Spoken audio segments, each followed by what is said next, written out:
Oh, Mrs Reynolds, I was unaware of your presence. May I have a word with you? Thank you.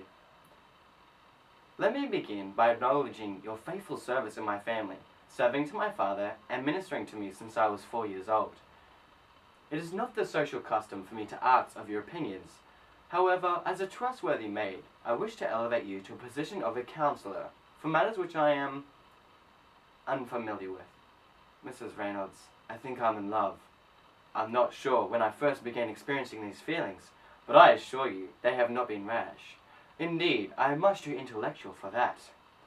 It has always been in my nature to outweigh emotions by means of rationality. But I think for the first time in my life, the scales are tipping. I am sure you're aware of our current guest, specifically Miss Elizabeth Bennet. She is a woman of amiable character, possessing every agreeable quality that one could desire. How I wish to marry her! But it is for the following reasons that my better judgment refrains me.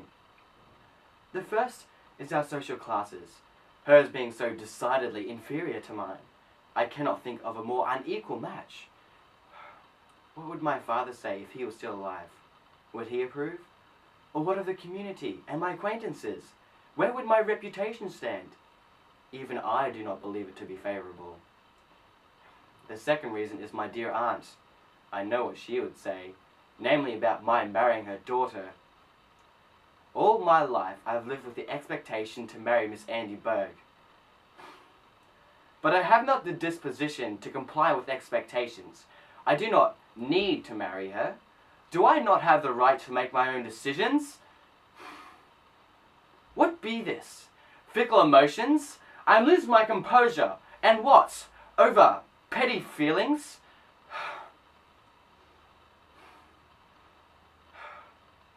Mrs Reynolds, this is all new. I am at war within myself. By my mind, I fight against any attachment with Miss Elizabeth. And by my emotions, I fight for it. I've always prided myself in the ability to remain composed and to ensure decisions are made entirely on systematical reasoning. But this has been the exception. This is the exception. I do so ardently admire and love her. Mrs Reynolds, please tell me love is the exception. But I know what I'll do.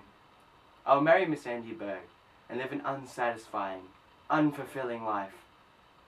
I will fulfill my supposed family duty, and never again, from this point in time forward, mention Elizabeth's name.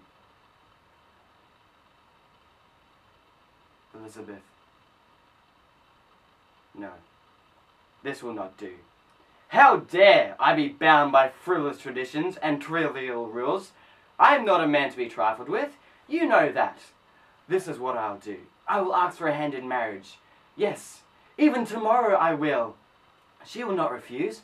I know she will not.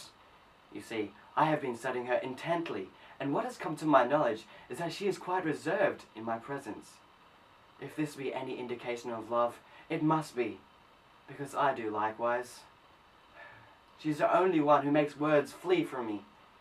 She is the only one I cannot fully understand. Moreover, her father's estate is to be entailed to Mr Collins, leaving her with nothing when her father passes on. She will be thankful, yes, grateful, even expecting my addresses, and we will live as the happiest creatures in all of London.